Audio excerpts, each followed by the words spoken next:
yake a da ni dinnan da kake gani na ba na rasa kuɗi. Domin ga kujera ta ga kujerar wato gwamnan babban banki CBN. What? Central Bank of Nigeria. Naji. Tun da aka saci naira 185 tun daga wannan lokaci aka kore ni daga gurin aiki na. Allah, Ware ma kuwa. Allah sarki. Idan ka baki ɗaya ga hinan ka bukata kai ba fara ba kai ba talata kai dai ga kanan kai ba ungulu ba. Gaba ɗaya ka bukatar da wadata. Amma kuma abun banda cin mutunci mana. A'a yo kuma ai zancen gaskiya ake faɗa ba na ƙarya ba.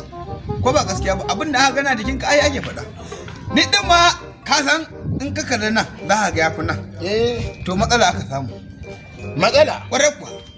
Ka san Alhaji Nasiru mai hoda kwari na alaikum. Wa alaikum salamu. Kai jama'a. Kado. Ana rana a garin nan. To barka da shigo. Kafin zo irin na sha ruwa ya fi tanki biyu. To ana rana.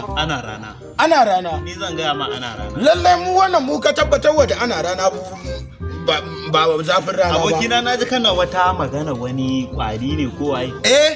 Wani makwaci na ne. Okay. Wallahi wani abun al'ajabi ne ya sami da ƙarhe kuma sai abun ya ruhi. Kuma ba komai bane ba tayanin munin nan ne ja mun wallahi. Alhaji Nasir mai hoda kwari na rimin kebi. Sai da ya kira ni ice na taba hajji na ce ban taba hajji ba. Ice to na biya ma ka je kai passport.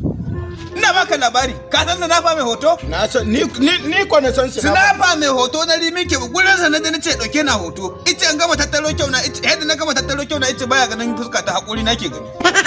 To kai da ai ka dube wallahi da kai ai da ma an ba hakurin ba. To ina ga ba. baki ɗaya da aka ce ba za a yi amfani da iya hakuri na ba zuwa saudin ya lalace. Idan ba hakurin ba daidai ba ya idan kai ba abin da yake fari a fuskar ka. Wallahi tallahi abin da yake fari a fuskar ai ka san da kai magana zuwa Saudiya ka tuna min da wata tsohuwar tafiya da na taba yi. Allah sarki Lokacin ina jariri. Let's go. Allah mai biya kudin jirgi aka cuce ni. Allah mai ina ɓata rai ne fifike na tahi sai ga na a Saudiya. A'a ba ajabi baya karewa dama.